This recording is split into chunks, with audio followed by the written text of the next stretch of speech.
এদেরকে যথাযথ সম্মান দাও, তাদেরকে বাংলাদেশে আসবার পরে যাতে জীবনটা তাদের সচ্ছলভাবে চলতে পারে সেই ব্যবস্থা করা হোক। বর্তমান সরকারের সংস্কার করবার ম্যান্ডেট কতদূর হতে পারে ঐতিহাসিকভাবে এইটা ভাবা দরকার। কথাটা কেন তুলছি, ওরা সংস্কার সম্পূর্ণ করুক, তারপরে নির্বাচন। তাহলে হেলথ পলিসি ওবামা পলিসি হবে নাকি এনএচএস হবে, সবার জন্য শিক্ষা, স্বাস্থ্য, অন্ন সব নিশ্চিত করবার পরে ভোট হবে? এটা তো হতে পারে না।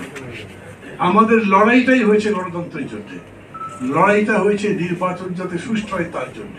এখন সবার কাছে এটাই বলতে হবে, আমরা একটা গ্রহণযোগ্য নির্বাচন চাই, যে নির্বাচনের উপরে দাঁড়িয়ে, যে নির্বাচনের ফলাফলের উপরে দাঁড়িয়ে আমরা সেই বাংলাদেশ করতে পারবো যাকে আমরা গণতান্ত্রিক বলি, মানবিক বলি, কল্যাণধর্মী বলি, প্রবাসীদের প্রতি সম্পূর্ণ সহমর্মিতামূলক, সহযোগিতামূলক সরকার বা দেশ গঠন করতে পারি।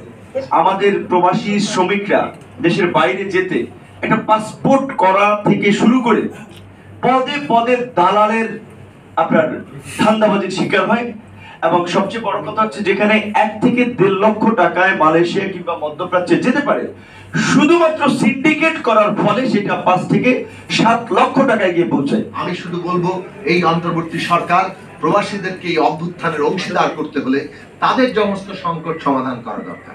আমরা দাবি করেছিলাম যে প্রতিটি দূতাবাসে প্রবাসীদের জন্য ওয়ান স্টপ সার্ভিস চালু করে, তাদের যে সমস্যা তারা এক জায়গায় আসবে, পুরো দূতাবাস সেই সমস্যা সমাধান করে ওই এক জায়গা থেকে তাদের সমস্যার সমাধান তাদের পৌঁছে দিবে।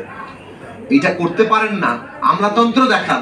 এমনকি অন্তর্বর্তী সরকার 3 মাস পরে আজকে যে আমাদের শহীদদের তালিকা, শহীদদের পরিবারের দায়িত্ব ঠিক মতো নিতে পারেন নাই, আহতরা যে ঠিক মতো চিকিৎসার অভাবে চিকিৎসা পাচ্ছে না, তাদেরকে আজকে বিক্ষোভে আন্দোলনে নামতে হচ্ছে। এর চেয়ে যে বিব্রতকর অবস্থা কি হতে পারে এই সরকারের জন্য?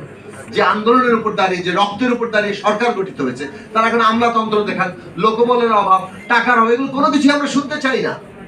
3 মাস পার হয়েছে, আপনাদের জবাবদিহিতা করতে হবে যে কেন আহতরা এখন পর্যন্ত তাদের অভিযোগ আমাদের শুনতে হচ্ছে। ঠিক, আপনাদের অগ্রাধিকার কাজে এই জায়গায় থাকা দরকার ছিল। যারা এই কাজে অবহেলা করছে তাদেরকে কোন শাস্তি দেওয়া হয়েছে সেটা আমাদের জানা দরকার। মানুষের জানমালের নিরাপত্তা এখন হুমকির মুখে, এই ব্যাপারে আপনাদের ব্যবস্থা নিতে পারতে হবে।